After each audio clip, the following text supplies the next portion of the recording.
This is a nameless ghoul from Ghost, and another nameless ghoul from Ghost. Hi. You are watching Music Universe.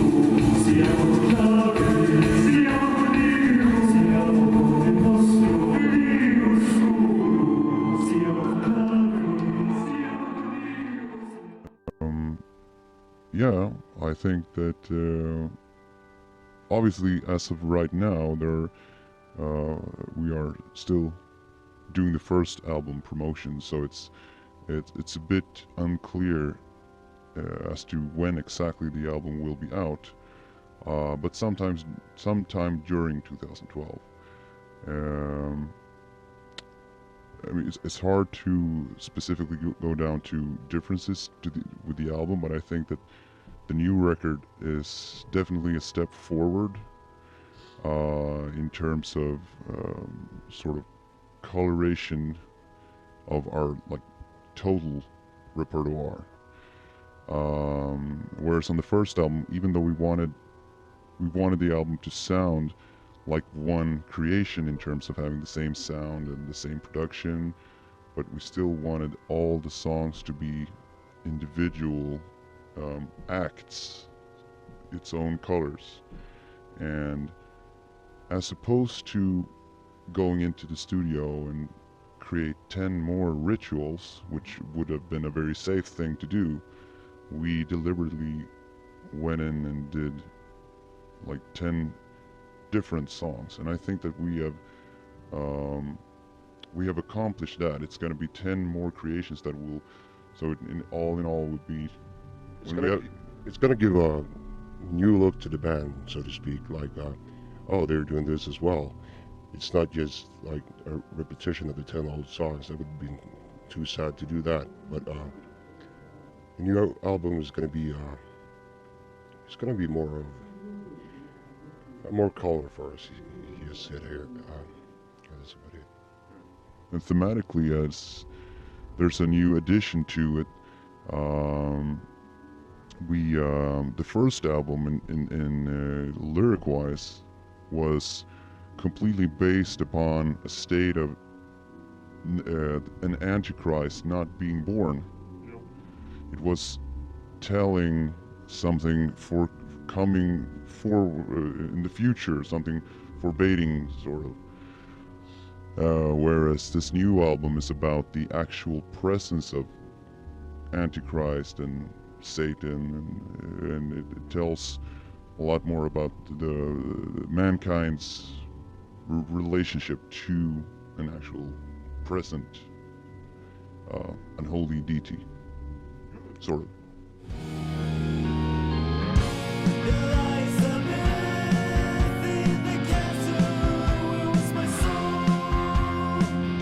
You know, if we're gonna write one about Dracula. No, we haven't done that yet.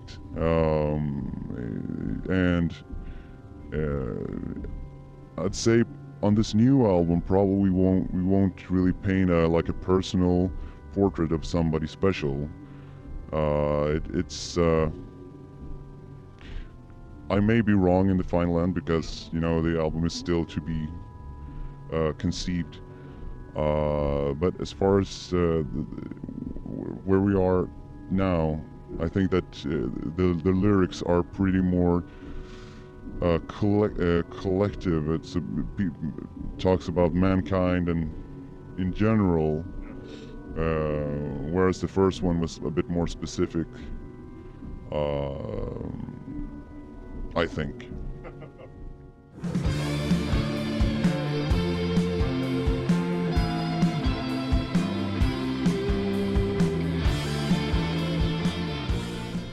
quality. I think that um, Ghost as a phenomenon is. I think there's a similarity with a band like Voivod or Voivod in specific, which even though they're very strongly connected to mid '80s trash, they were actually, in fact, something else. They were an own. They had their own identity, and they painted their own universe, so to say. And also, one shouldn't be fooled by the fact that we're using the same guitar sound and drum style as Merciful Fate and lots of other bands, because in the end it's about the tones and the music, the notes of it, you know. So obviously we musically sound, the guitars sound like this and that, but does the song really sound like that? That's something we try to avoid, like sounding like another band. We try to sound, we create music we want to hear, but with the shape of those old bands, because we like that sound. That's the hard thing about trying to. We don't necessarily want to be a retro band, but still we are trying to create something that's very time specific. So it's a kind of a paradox saying that, but I think that what we have in common with Voivod in that aspect is that playfulness. I respect them tremendously because they're bold. They wanted to do something different, but as did Faith No More or the Smiths. Beatles in their days. So it's Comparing us to the Beatles, of course.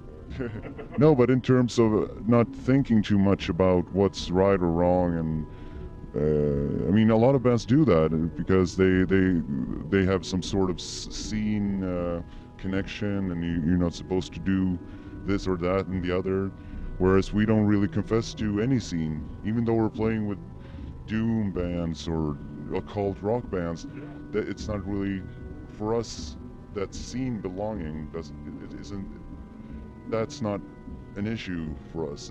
We want to create something that's strong and passionate, period. Well, to many of the guys in the band, Metallica's been or still is, at least for the old music from them guys, it's still a heavy influence, you know. So of course it was somewhat of a, oh, it was great to have that response, of course. Anybody that's playing music, if there's Distortion involved. no, but I think that any musician gaining praise from one of your influences or one of your idols is it's not really comparable to a lot of things. It means very much, and yeah, obviously in our case also it having people like James Hetfield and Phil Anselmo and people like that talking about us has been probably crucial in terms of PR. But also, the main thing about all this is that it's very hard to comprehend when such a big artist recognizes you, because, as you know, being brought up with TV and music and everything, all the media around it, one feels that you kind of know your idols. You know, he's like a big brother to you. But the thing is, he's a big brother to 300 million people. So when he says it's good, it's at first kind of natural. Yeah, of course he likes it. I know him. Then you start realizing who he really is. You forget that for a while. So all in all, it was terrific.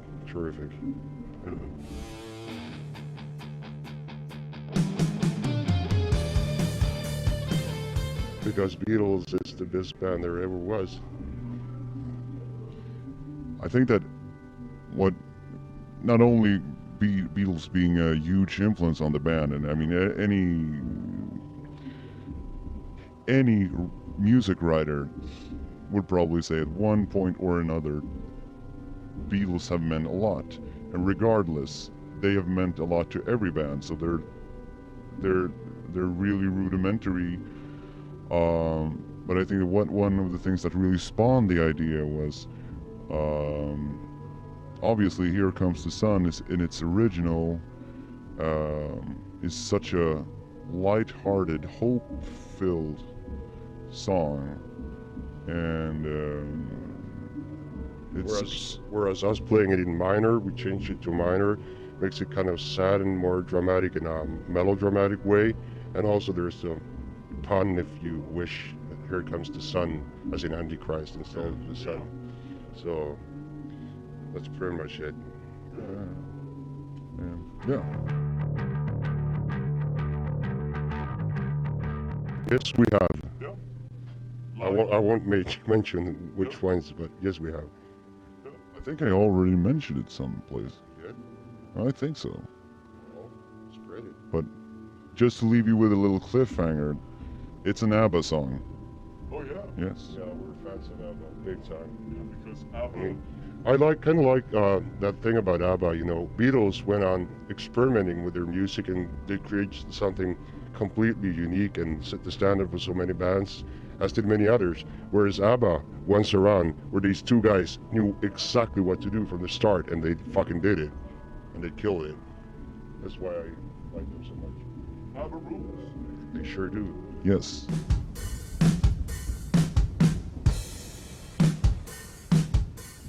I think that as opposed to the European tour that we did, where we kind of stuck out from some points you can see it as in a negative way.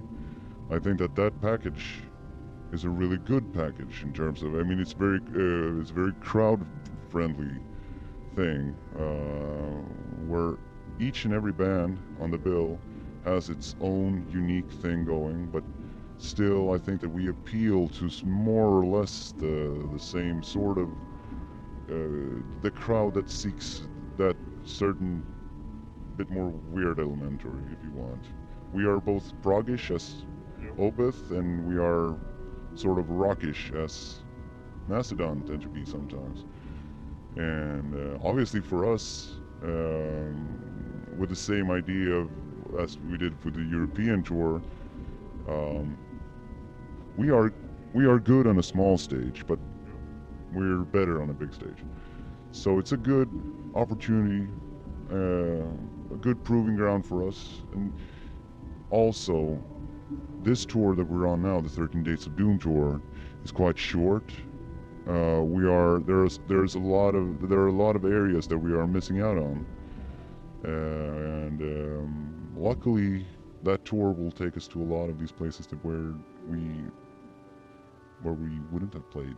Fallen angel vexed was